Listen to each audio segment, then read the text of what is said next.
Bapak Ibu sekalian, kita membahas kontinuitas dari bab 7 tadi mengenai garis besar filsafat klasik Yunani kuno.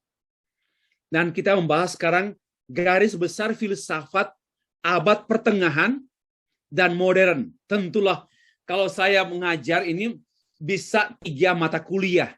Tetapi ini kan introduction, pengantar saja. Jadi kita highlight. Jangan terlalu memberi perhatian sampai pada satu-satu kata. Nanti aja. Ini kan introduction. Oke? Garis besar filsafat abad pertengahan dan abad modern. Oke, kita mulai dengan gambaran saya tadi. Kita mempelajari di sini. Abad pertengahan yang warna putih, saya sudah jelaskan tadi ya. Ini sekitar abad 7 sampai abad 14. Ada sekitar 7 abad.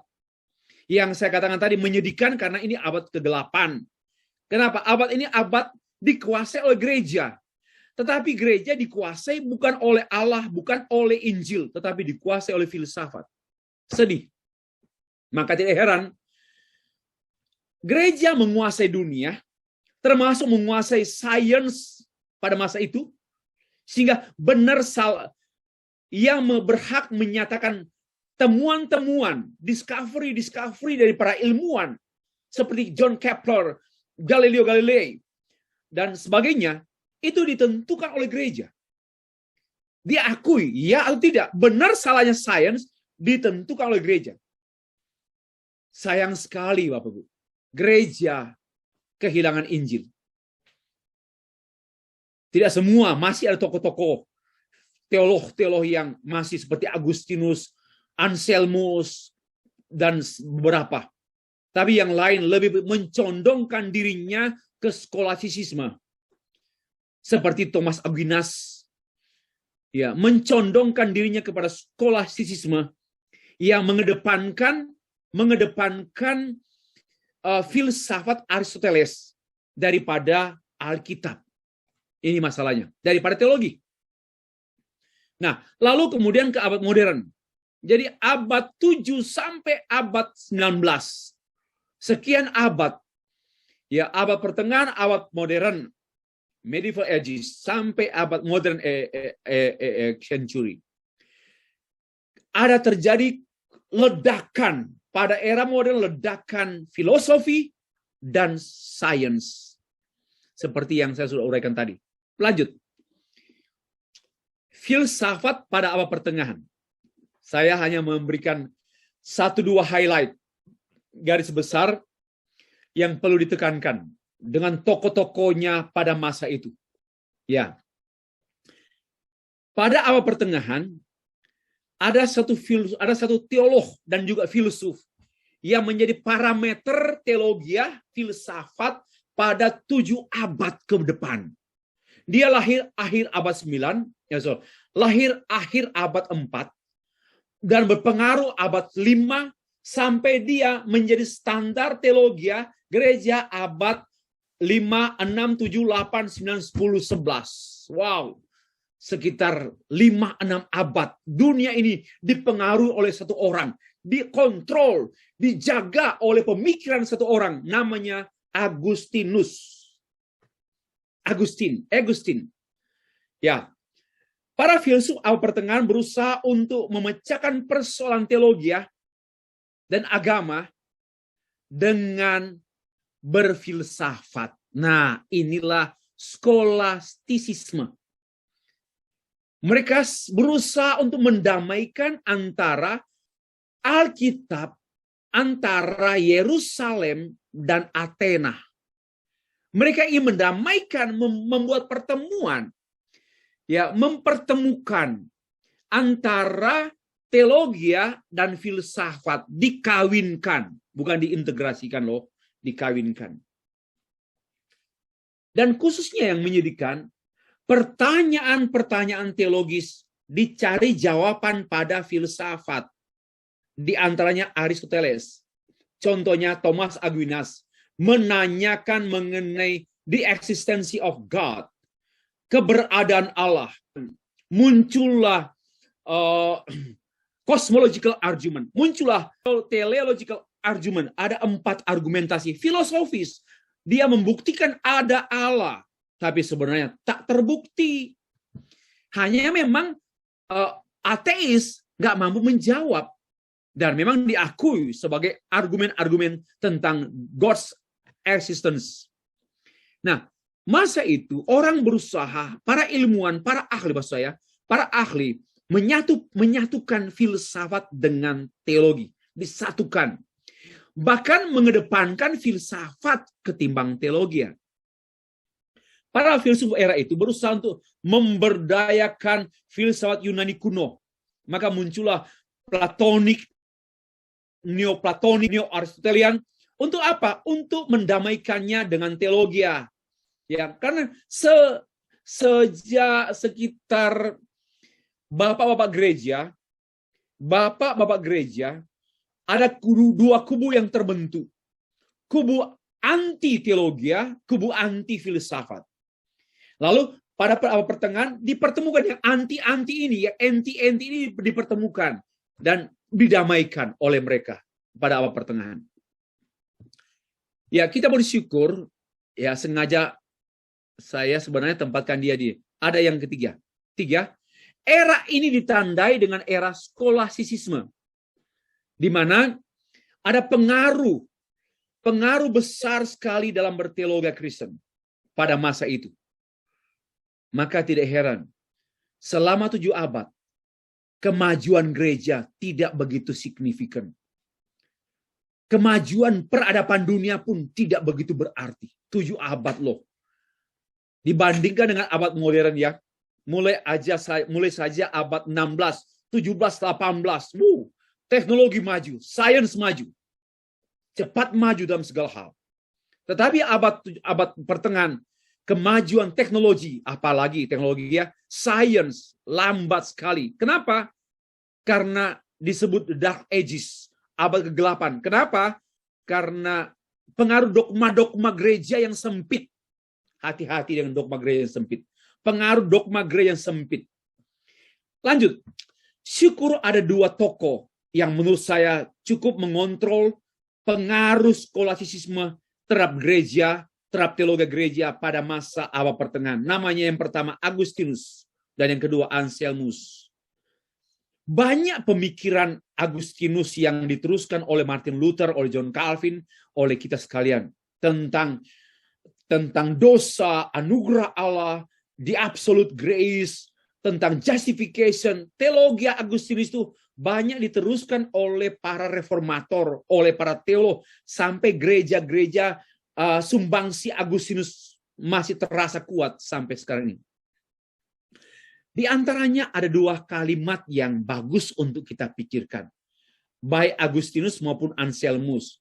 Ada bahasa Latin, fides quaerens intellectum.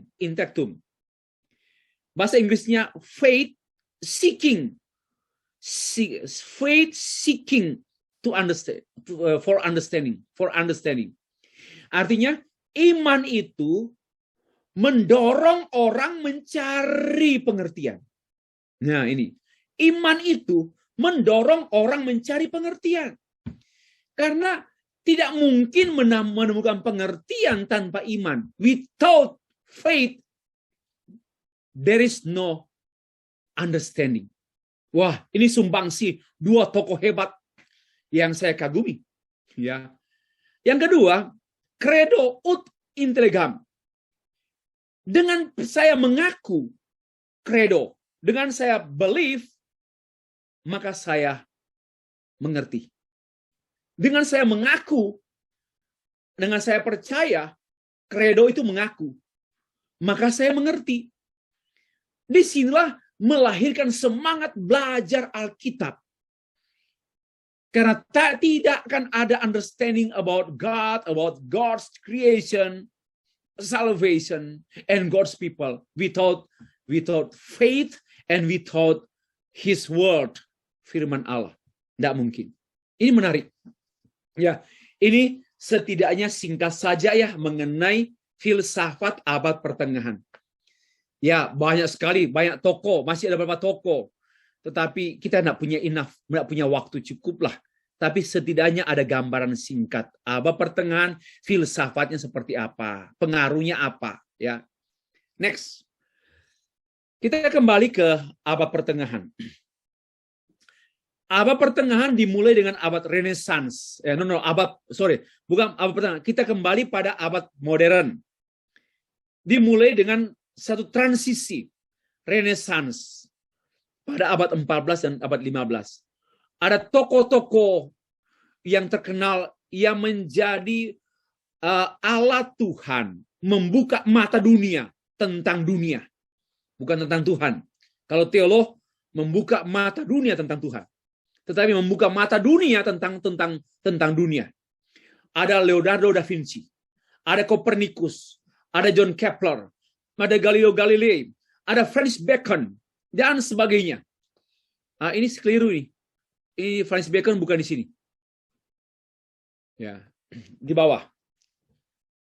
Lalu pada abad yang ke-16-17 ada René Descartes, ada Baruch Spinoza, ada Leibniz, dan beberapa lagi. Ini filsuf-filsuf. Kemudian pada abad 18 muncullah filsuf-filsuf pencerahan yang dikenal dengan istilah Aufklärung. Itu abad enlightenment, abad pencerahan. Dunia seperti melek, dunia seperti terbuka matanya. Dengan tokoh-tokoh atau filsuf-filsufnya Voltaire, J.J. Rousseau, Jean Rousseau, Montesquieu, dan Immanuel Kant. Inilah, dan juga ada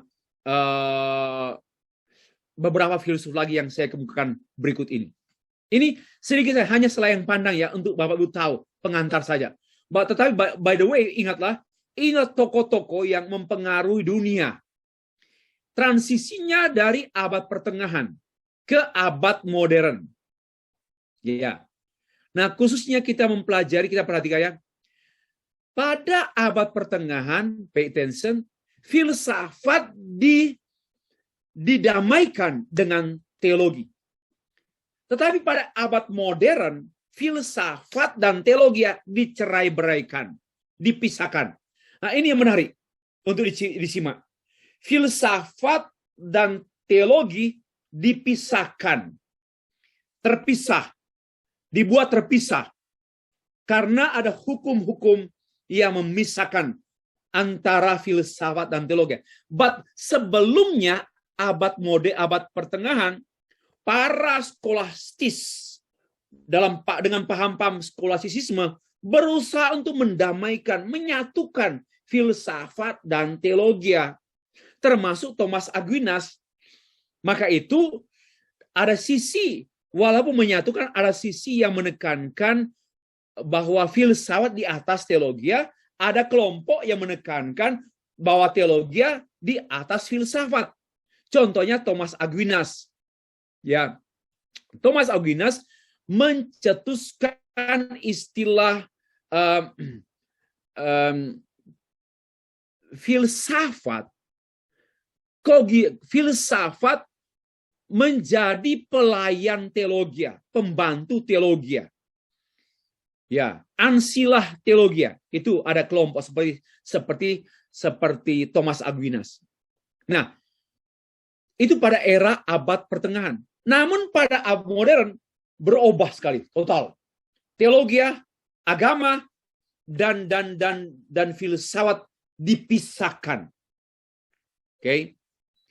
Dan muncullah seperti rasionalisme, empirisisme, idealisme, positivisme. Ini perdebatan yang tidak pernah berakhir sampai sekarang. Bersamaan dan selanjutnya pula muncullah ilmu-ilmu yang meninggalkan filsafat. Nah, biologi, astronomi, matematika, fisika, kimia, sosiologi, antropologi mulai meninggalkan filsafat. Maka penilaian saya, pada abad modern dunia makin rusak. Kenapa? Karena lahirlah ilmu-ilmu tanpa landasan filosofi. Akhirnya ilmu-ilmu melahirkan produksi sains and teknologi yang lebih merusak manusia, termasuk merusak dunia, ekologi, seperti senjata nuklir. Ya, nuklir tidak dihasilkan oleh filsafat, tapi oleh ilmuwan. Nah, ilmuwan yang lepas dari filsafat akan menjadi ilmuwan yang bisa menjadi pragmatis, kehilangan idealisme. Akhirnya bisa saja mereka menjual hasil-hasil ilmu pada orang-orang jahat. Maka muncullah senjata biologi, senjata apa yang kemudian digunakan untuk memusnahkan massa.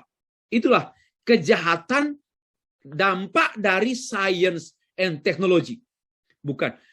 Filsafat hanya mempengaruhi cara pikir orang. Tapi filsafat tidak pernah menghasilkan alat-alat perang. Ya, tidak pernah menghasilkan racun dunia, virus dunia, tidak. Yang menghasilkan virus dunia adalah sains. Nah, disinilah pada waktu sains terpisah dengan filsafat, bencana bagi dunia. Dengar saya baik-baik. Pada waktu sains terpisah dan para ilmuwan mulai menolak filsafat keluar dari kampus-kampus terkenal dengan fokus perhatian pada science and technology, maka dunia semakin hancur. Kenapa? Akan menghasilkan temuan-temuan biologi, kimia, fisika yang hebat-hebat, tetapi sangat gampang jatuh atau dipakai untuk tindak kejahatan dunia oleh kelompok teroris. Ya, ini kita berada di antara raksasa, Bapak Bu. Antara Rusia melawan NATO. Menurut saya, peperangan sekarang ini bukan peperangan melawan Ukraina, bukan. Bagi saya, Ukraina itu kecil ya. Ini jari kelingking saya ini enggak terlalu besar. Sedangkan Rusia itu 2 tangan saya ini lebih besar lagi. Ya. Sebenarnya bagi saya, bagaimana mungkin tidak mau bom satu kali ya habis. Tapi sebenarnya ini satu peperangan terhadap NATO. Pakta Warsawa. Antaya. Kenapa? Karena ini perebutan ekonomi. Ini ekonomi juga kok. Hanya menggunakan politik dan peperangan. Nah, kita sekarang berada di tengah-tengah raksasa yang mengatur ekonomi dunia, politik dunia juga. Nah, kalau tidak ada filosofi kemanusiaan, maka 1000 orang mati dalam 2 hari. Orang tidak menangis, orang tidak merasa bersalah. Kenapa? Kehilangan filsafat kemanusiaan. Maka itu, kehancuran dunia ini semakin besar dan luas dan berlanjut karena hilangnya filsafat. Bagi saya, dunia ini dijaga oleh filsafat. Kalau masih ada idealisme, masih ada kebenaran-kebenaran absolut tentang kemanusiaan, tentang alam, tentang environment, tentang humanity, tentang apa saja, maka berpikir idealisme tidak mau demi ekonomi manusia dibunuh. Itu ilmuwan.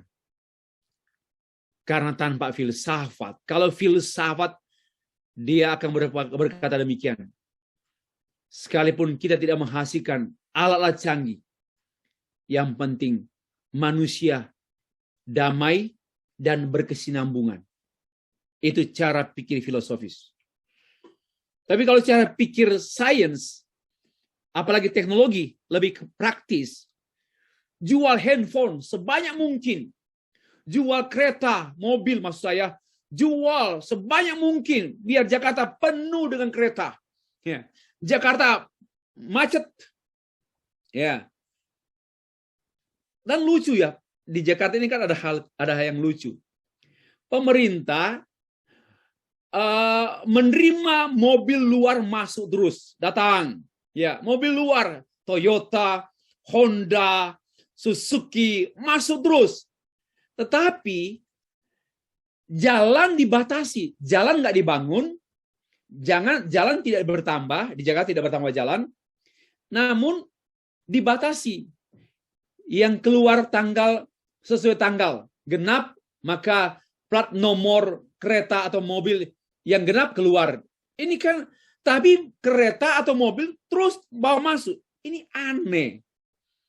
Jadi masyarakatnya si malakama, lucu. Dilarang berkendaraan, boleh beli mobil. Inilah. Dilarang berkendaraan, driving car, setiap member of a family, driving car, each of them, but don't drive. Ya, because sesak jalannya. Boleh kau beli mobil, tapi jangan kau pakai mobil. Ini pemerintah agak aneh-aneh tuh. Ini nggak ada solusi. Kita berpikir filosofis. Ya, contoh juga tentang narkotik atau ganja yang di Thailand sudah disebarkan, negara ganja sekarang, Thailand. Ya, saya maklum mengapa Thailand terbuka dengan sekarang semua dimulai dengan pemerintah melegalkan ganja beredar. Tapi jangan merokok. Lucu kan? Jangan merokok di muka umum, merokok ganja. Tapi boleh beli ganja. Ini aneh, ini kontradiksi. Ini membuat bias dan ya bias masyarakat. Lucu, pemerintah aneh-aneh. Nah, kenapa? Karena nggak filosofis. Dengar baik-baik. Karena tidak filosofis. Kenapa? Karena hanya mau ekonominya Thailand itu bisa survive. Ya, ini alasan saya dengar kok. Saya baca. Saya persaksikan YouTube. Menteri Kesehatan melaunching penjualan ganja. Untuk apa? Supaya ekonomi Thailand bisa bangkit. Coba, ini namanya tidak berpikir filosofis. Nah, hanya pragmatis, hanya ekonomi. Ya, hanya ekonomi. Itu persoalannya. Nah, kita kembali. Jadi pada waktu ilmu atau sciences terpisah dan dipisahkan dengan filsafat, maka sangat mungkin terjadi dampak-dampak yang merusak dunia, alam, dan manusia. Karena penyalahgunaan hasil-hasil sains dan teknologi. Kenapa? Karena terpisah dari filsafat. Sekarang kita mulai dengan singkat filsafat rasionalisme. Ya, rasional. Nah, yang pertama dari tokoh seorang dari Prancis namanya René Descartes. Dia lahir tahun 105 atau abad 16 sampai abad 17. Ada hal-hal yang banyak hal, pemikirannya kaya sekali, berbuku-bukunya banyak. Tulisan maksudnya. Tapi saya hanya mengambil sejumlah pokok pikiran yang utama saja ya. Satu, menurut dia, manusia adalah makhluk berpikir. Karena itu, dia menekankan kapasitas pikiran manusia sebagai sumber truth. Sumber kebenaran adalah manusia, karena manusia adalah makhluk berpikir. Kalau manusia tidak makhluk berpikir, sekalipun ada alam semesta, laut, sungai, danau, kalau dia tidak punya berpikir, mau apa itu danau? Nggak ada ilmu danau, nggak ada pengetahuan alam, nggak ada pengetahuan sosial. Karena dia makhluk berpikir, maka semua alam ini bisa dipikirkan menjadi pengetahuan. Satu sisi oke. Ya. Tetapi tidak bisa diterapkan untuk Tuhan. Karena itulah muncul istilah cogito ergo sum. I doubt so I think, and I think so I am. Saya ragu. Karena saya ragu maka saya berpikir. Dan karena saya berpikir maka saya ada. Adanya saya karena saya berpikir. Adanya saya karena saya meragukan. Ya, ini rasionalisme. Ya. Rasionalisme ini ada berartinya, bukan semuanya setan. Ada berartinya, berguna, tapi ada bahayanya juga. Kita kan tinggal belajar. Kalau kita belajar teologi, kita anggap nggak ada bahayanya. Kalau kita nggak belajar teologi, kita anggap berbahaya, memang bahaya.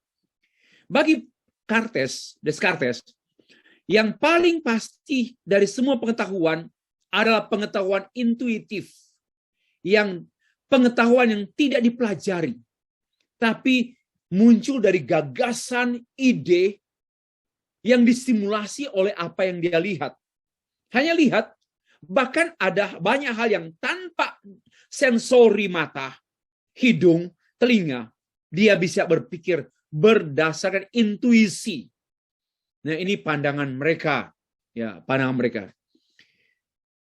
Nah, ada 3 ide menurut René Descartes. 1, ide bawaan sejak lahir, saya sudah sebutkan. Lalu ide yang menjadi maksud saya. Lalu ide yang datang dari luar.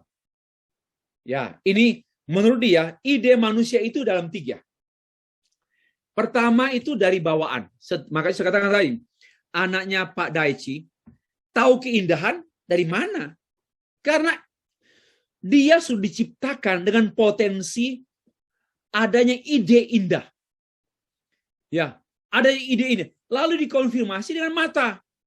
Mama, ini bagus. Dia lihat bagus. Dikonfirmasi oleh fakta keindahan.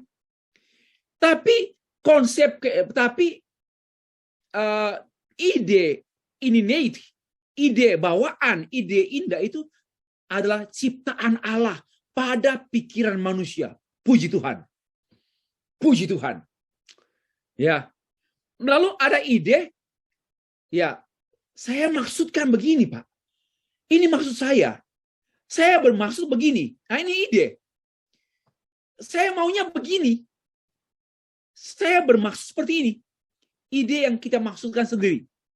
Lalu ide datang dari luar. Dari apa yang kita dengar, dari apa yang kita lihat. Itulah 3 jenis ide yang disumbangsikan oleh Descartes. Oke. Cukup. Lanjut. Baruch Spinoza atau Benedict Baruch Spinoza. Dia seorang keturunan Belanda, Portugis, tapi akar nenek moyangnya Jewish atau Yahudi. Nah, Spinoza dia mengidentifikasikan Tuhan dengan seluruh alam semesta. Maka itu dia dikenal dengan panteisme. Tuhan adalah alam, alam adalah Tuhan. Dengan istilah Deus siva natura. Tuhan atau alam. Alam ya Tuhan, Tuhan ya alam. Ini tentu sangat akrab dengan agama Buddha, agama Hindu, agama-agama yang sangat berakar dengan Konghucu, Tao ya, dengan alam. Tapi tidak akrab dengan Islam, tidak akrab dengan Kristen, tidak akrab dengan Yahudi. Ini biar kita tahu lah. Tapi ini pikiran dia. Nah, ia menegaskan bahwa hubungan antara Tuhan dan alam adalah kesatuan. Alam adalah Allah, Allah adalah alam. Ini yang namanya panteisme. Panteisme. Karena itu pula kita sering menilai Buddha, Hindu, Konghucu adalah panteisme. Oke. Menurut Spinoza ada 3 tingkatan pengetahuan. Yang pertama, imajinasi. Hampir sama dengan Plato ya. Masih ingat Plato? Epistemologi Plato. Imagination, lalu reason, akal budi. Yang ketiga, intuisi. Yang terendah itu imagination, saya setuju. Ya, diperoleh dengan sensasi. Itu terendah, dangkal. Imajinasi hanya membayangkan, menduga-duga, membayangkan, itu tingkatan pengetahuan yang rendah. Dan banyak orang berkelahi dan bergaduh karena imagination. Ya, hanya menduga. Lalu yang kedua, lebih tinggi lagi, reason, akal budi. Ini scientific knowledge, pengetahuan ilmiah. Ini mulai benar dan memadai. Cukup memadai. Dengan menggunakan akal budi, cukup dan memadai. Tetapi lebih tinggi dari akal budi ada menurut dia. yaitu kita dapat mengerti, we can understand the particular things in the new way, dengan cara baru. Kita bisa mengerti. Tidak lagi mengandalkan akal budi, tetapi intuisi yang ada aspek akal budi, ada aspek daripada perasaan, ada kehendak, ada mata, ada apa. Seperti ya ini satu perenungan penghayatan yang dalam. Maka dia baru berkata, even though I can see only a part, but I can explain about the whole things. Ya, betul. Sekalipun saya melihat sebagian, tapi saya bisa menggambarkan seluruhnya. Inilah intuisi menurut Spinoza. Dan bagi saya untuk berpikir mengenai teologi, jangan pakai ini. Ini nggak berlaku untuk teologi. Tapi untuk ilmu pengetahuan, untuk pengetahuan apapun boleh. Boleh. Misalnya saya mau katakan ini. Kalau, saya berikan contoh ya. Kalau seorang gadis dan seorang pria masih berpacaran, itu imajinasinya banyak. Imagination. Ya, imagination. Kalau masih tahap pacaran seorang laki-laki dan seorang perempuan, imagination. Lalu mereka mulai menikah, mulai menggunakan rasio. Ya, mulai menggunakan. Makin dewasa, rasio dan mereka bertabrakan. Ada juga yang satu masih imagination, ditambah dengan rasio, maka banyak tabrakan. Tetapi makin dewasa, kedua-duanya makin menggunakan intuisi. Ya, intuisi. Makin tahu mana yang istri suka dan mana yang suami nggak suka. Udahlah, nggak usah persoalkan lagi dan nggak usah cari masalah. Wong dia nggak suka begitu. Sudah ada bahasa intuisi. Dan hubungan suami istri sangat sudah dewasa, hubungan intuitif. Ya, ini sukar diterangkan. Ini misteri juga. Ini misteri. Nah, hubungan kita dengan Tuhan juga boleh begitu ya. Kalau hanya rasio, kalau hanya imajinasi, yaitu orang Kristen yang teriak-teriak haleluya, haleluya, menangis saat menyembah, tapi hanya imajinasinya. Kenapa? Nggak baca Alkitab kok nangis-nangis waktu doa. Waktu doa, waktu penyembahan, haleluya, pujian berurai air mata. Tapi waktu dengar khotbah, tidur. Nggak baca Alkitab. Pasti ini abul nawas, rendah kekristenannya. Kenapa? Imajinasi. Imajinasi. Jadi boleh jadi banyak anggota gereja sekarang hura-hura, haleluya, sorak-sorak, beli CD di mobilnya, banyak lagu rohani, tapi hanya imajinasi. Lalu ada kelompok orang Kristen rasio, belajar, mulai belajar teologi, belajar biblical study, dan haus belajar teologi. Baguslah, ini benar. Menyembahnya sesuai dengan yang dia ketahui. He knows his God, and he worship and then obey and then serve.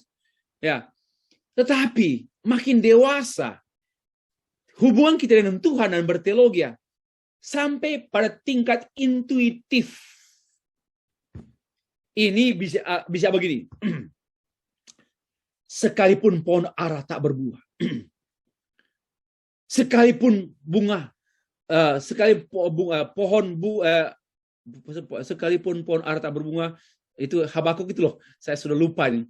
Sekalipun kambing domba terhalau dari kurungan, sekalipun bank, nomor rekening bank tidak ada lagi, tidak ada isi di my bank, tetapi aku akan beria-ria. Kenapa?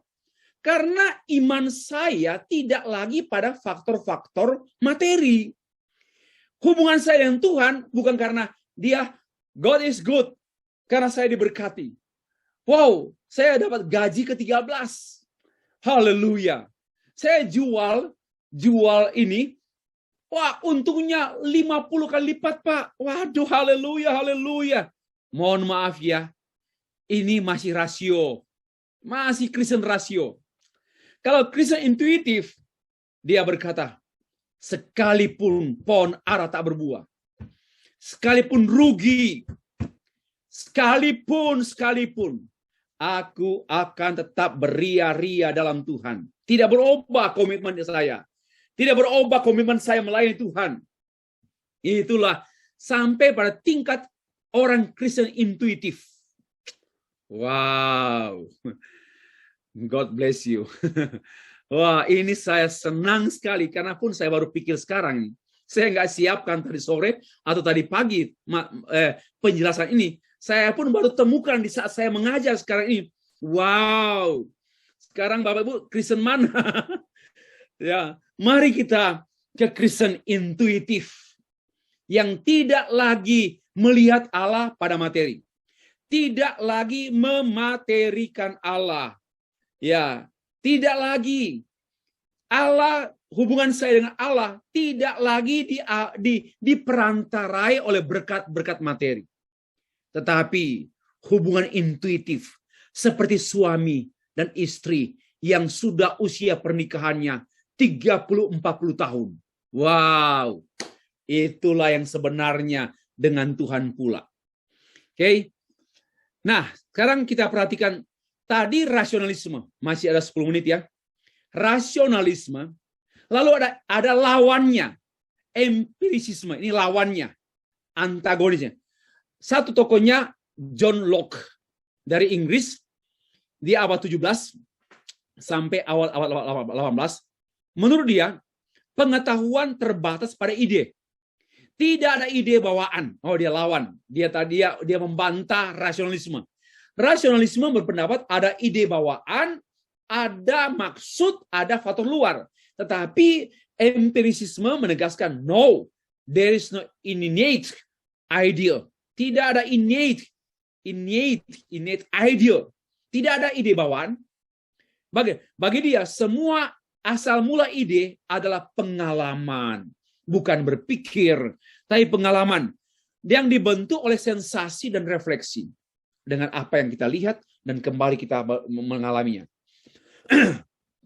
Yang kedua, John Locke berpendapat bahwa seorang anak lahir ibarat seperti tabula rasa. Tabula rasa itu artinya kertas kosong. Ya, tabula rasa, kertas kosong. Lalu kertas kosong itu membutuhkan orang dewasa untuk mengisi dan mewarnai kertas kosong pada anak-anak. Nah, ini kontribusi John Locke terhadap pendidikan dunia. Ya, saya setuju, tapi juga ada yang saya nggak setuju. Karena anak pun perlu pertobatan. Dia bukan kertas kosong. Dia ada kertas berisi dosa. Nah, dengar baik-baik. Kalau hanya ilmu umum, filosofi, ya kita telan salah. Jangan lupa, jangan dibodohi oleh John Locke. Walaupun anak, ya jangan lihatlah bahwa dia kertas putih kosong. No, dia ada kertas yang ada nodanya, yaitu dosa. Maka itu anak 2-3 tahun bisa berbohong. Orang tua enggak ajar berbohong loh. Apa yang kau pegang di belakang tanganmu? Jenny, apa yang kau pegang di belakang tangan kamu? Enggak. Apa? Enggak. Mulai bohong. Mau pegang apel.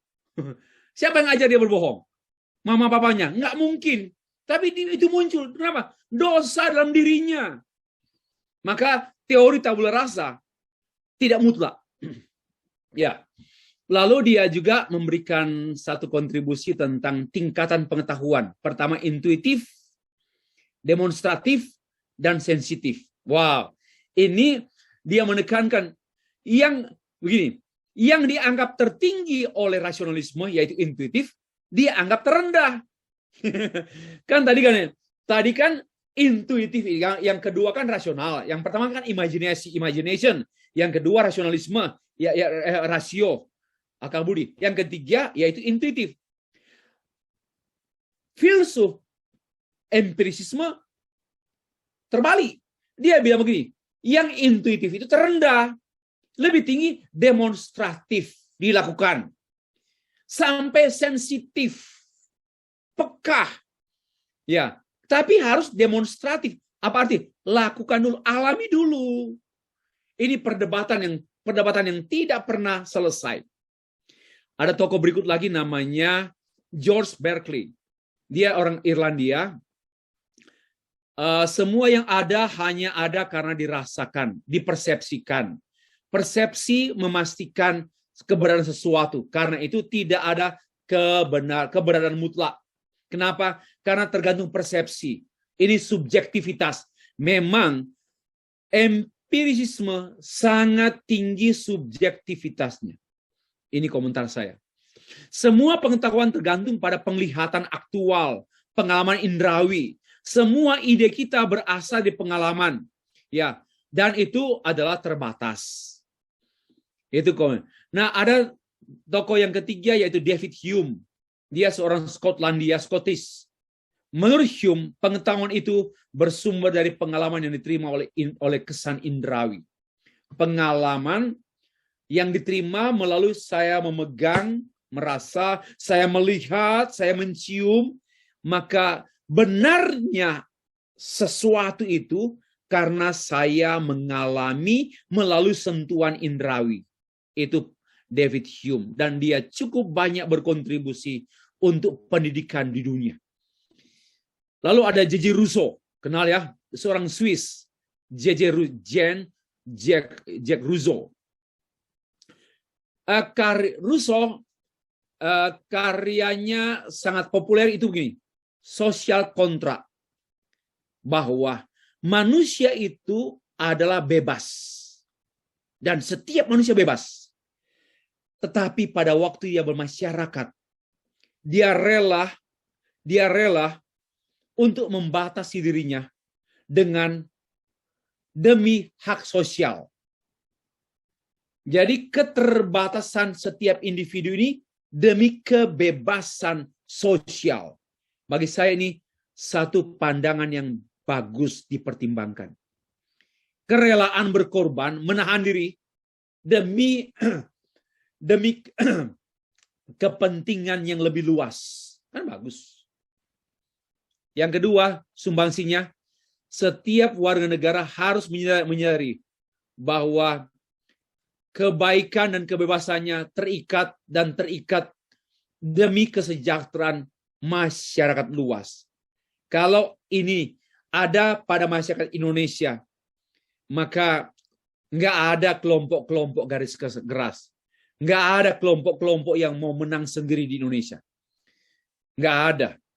Ya, termasuk partai yang hebat, pemenang pun jangan jadi sombong dan jangan jadi pahlawan. Harus menjadi pelayan. Jangan pura-pura pelayan negara, pelayan rakyat. Hanya mencatut nama rakyat. Hanya karena ada pemilihan tahun 2024. Kalau sudah menjadi partai pemenang, bukan main. Itu juga. Tapi itu arogansi. Tapi jangan lupa, setiap kita ini, peran individu ini, rela mengikatkan salah satu aspek kebebasan dia demi kesejahteraan bersama semua umat. Ya kalau boleh juga lah ini diterapkan oleh Presiden Rusia. Ya cobalah tahan satu hakmu demi memulihkan kondisi ekonomi dunia, terutama demi kemanusiaan orang-orang yang dibantai dengan senjata berat dari Rusia, yaitu di Ukraine. Ya itu pelajaran. Yang kedua, sumbangsi J.J. Rousseau tentang prinsip pendidikan. Pendidikan itu harus alamiah. Anak itu bertumbuh alamiah. Dan dia harus belajar pada alam. Belajar dengan cara alamiah. Ini kontribusi daripada J.J. Rousseau mengenai pendidikan alami. Jadi anak-anak itu harus dengan indera keluar melihat alam semesta, belajar dari alam. Ya, dan dulu kan orientasinya kelas, buku, material. Sekarang ada sejumlah sekolah yang kembali kepada alam. Dan ini adalah idenya Rousseau. Dan Ibu Petronella, inilah filsafat pendidikan yang Ibu tanya. Dan satu sisi perlu dipertimbangkan pendidikan anak, apalagi usia dini, kindergarten, primary school, perlu alamiah. Perlu belajar dari alam dengan cara alamiah. Dan mereka harus bertumbuh secara alamiah. Janganlah mereka bergaul dengan orang dewasa dan mereka tidak bergaul dengan anak-anak sesama mereka. Ini tidak alamiah. Anak-anak yang usia di bawah 10 tahun langsung bergaul dengan orang-orang 30 tahun ke atas. Ini tidak alamiah, bahaya, mengganggu. Ya, oke. Yang berikut, Immanuel Kant. Kita akan akhiri sampai di sini. Tinggal Immanuel Kant, seorang filsuf Jerman dan sangat berpengaruh. Dia abad 18 sampai abad 19. Dia terkenal dengan buku The Critique of Pure Reason. Dia menekan tentang pengetahuan yang independen dari semua pengalaman. Ini dia menolak rasionalisme. Dia tidak setuju rasionalisme. Dia pun tidak setuju dengan empirisisme. Dia berusaha untuk mendamaikan antara rasionalisme dan empirisisme dengan pendapatnya The Critique of Pure Reason. Nah, begini. Dia menyatukan antara pikiran dan pengalaman. Coba, cara dia menyatukan apa? Rasionalisme dan empirisisme yang berdebat berabad-abad. Lalu dia memberikan solusi, disatukan dengan 4 kategori. Dia mengatakan demikian, bahwa pikiran dan pengalaman disatukan dengan cara apa? Quantity, quality, relation, and modality. Apa artinya? Bahwa antara pikiran tentang kebenaran atau pengetahuan itu adalah mengenai kategori jumlah. Bahwa ada satu atau banyak. Pengalaman bilang banyak. Rasio bilang satu. Ya, rasionalisme bilang satu. Empirisisme bilang banyak. Itu namanya quantity, Om. Nah, quality. Oke. Rasionalisme bilang positif. Empirisisme bilang negatif. Jadi oke sajalah. Itu namanya quality. Relation. Sebab akibat. Nah, rasionalisme bilang cause, penyebab. Penyebab yaitu ide. Efeknya pengalaman. Jadi oke, damailah. Dan modality. Bagi rasionalisme itu possible, mungkin. Tetapi bagi empirisisme ya tidak mungkin. Tapi itu adalah modality. Jadi pertemuan antara rasionalisme dan empirisme pada quantity, quality, relation, and modality. Ya, cerdas ini Immanuel Kant. Nah, yang terakhir dari dia, ya, dia terkenal dengan istilah nomena dan fenomena tentang reality, antara alam, kebenaran, pengetahuan. Bagi dia, apapun yang ada di dunia ini yang terlihat ada sebab akibatnya karena nomena. Itu namanya fenomena yang kita lihat, raba, cium, hitung, anggap, duga. Itu namanya fenomena yang terlihat. Tetapi sebenarnya itu tidak benar-benar benar. Itu tidak benar-benar benar. Yang sebenarnya benar-benar benar yaitu nomena. Yang nomena itu tak terlihat. Tapi dia ada, tapi tak terlihat. Tak terpikirkan bahkan. Tak terpikirkan bahkan. Tak tersentuh bahkan, tak terasa bahkan. Tapi dia ada, namun dia tak terjangkau. Nah, karena itu fenomena ini adalah salinan dari nomena. Yang kamu lihat itu sebenarnya hanya salinan. Pohon. Kamu lihat pohon? Itu sebenarnya salinan pohon.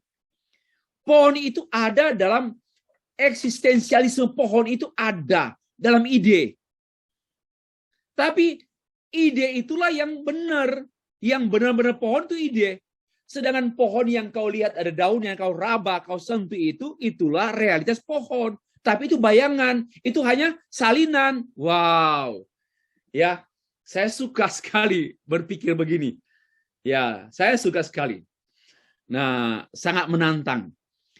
Nah, inilah sebagian dari, masih ada ya, tapi nanti saya akan berikan bahannya. Ada Friedrich Hegel. Hegel ini juga yang namanya tesis, sintesis, antitesis. Oke, time, we have no any time. Nggak cukup lagi, not enough. Lalu Auguste Comte tentang kebenaran itu adalah fakta dan dibuktikan itu dan sebagainya. Oke, lalu penutup. Saya tidak membahas dua tokoh ya, tapi saya mau menutup karena waktu sudah berakhir. Tidak ada titik temu abad 16 sampai abad 21, tidak ada titik temu antara rasionalisme, empirisisme, idealisme, positivisme. Why? Masakan selama 4 abad tidak ada pendamaian. Semua ini lari sendiri-sendiri. Kenapa? Karena keterbatasan filsafat, saintis, dan sains terbatas. 2. Karena tidak terbuka kepada penyataan Allah secara khusus. Dan bagi saya, seperti yang sedang kita percakapkan ini, teologi Allah yang menjembatani semua ini. Saya terima rasionalisme, empirisisme, idealisme, positivisme tanpa bertentangan dengan teologi saya. Karena teologi menjadi rumah besar dari seluruh filsafat. Amin. Oke. 2. Science, filosofi, and teologi masing-masing unik dan punya rumah sendiri. Punya kamar sendiri, room. Bilik, bahasa Malaysia bilik. Punya bilik sendiri. Bilik science, bilik filosofi, bilik teologi. Punya bilik sendiri. Dan unik. Karena itu, ada hal-hal yang bisa dipertemukan, ada hal-hal yang tidak bisa dipertemukan. Yang kedua, karena itu, alat ukur sains jangan diterapkan untuk mengukur filsafat. Alat ukur filsafat jangan diterapkan untuk mengukur teologi. Apa itu, Pak? Contoh. Pisau untuk potong bawang, pisau dapur, tidak boleh dipakai untuk pisau memotong saat surgery, operasi perut manusia. Nggak cocok. Tapi itulah yang dibuat oleh para ilmuwan, para filsuf. Tatkala mereka membahas teologi. Mereka menggunakan pisau mereka untuk membedah teologi. Maka hancurlah. Dan itu kebodohan. Ya, tidak patut. Oke, terakhir. Masalahnya begini, standar sains diterapkan untuk filsafat.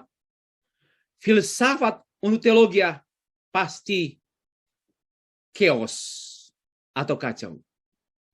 Maka itu saya belajar filsafat selama belasan tahun tidak pernah mengganggu keimanan saya.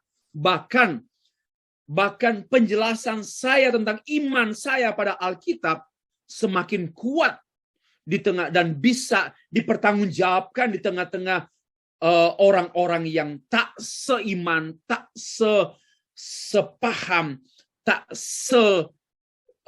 sejiwa dan tak semoral bahkan. Ini penting sekali. Nah, demikianlah Bapak Ibu sekalian materi terakhir kuliah kita.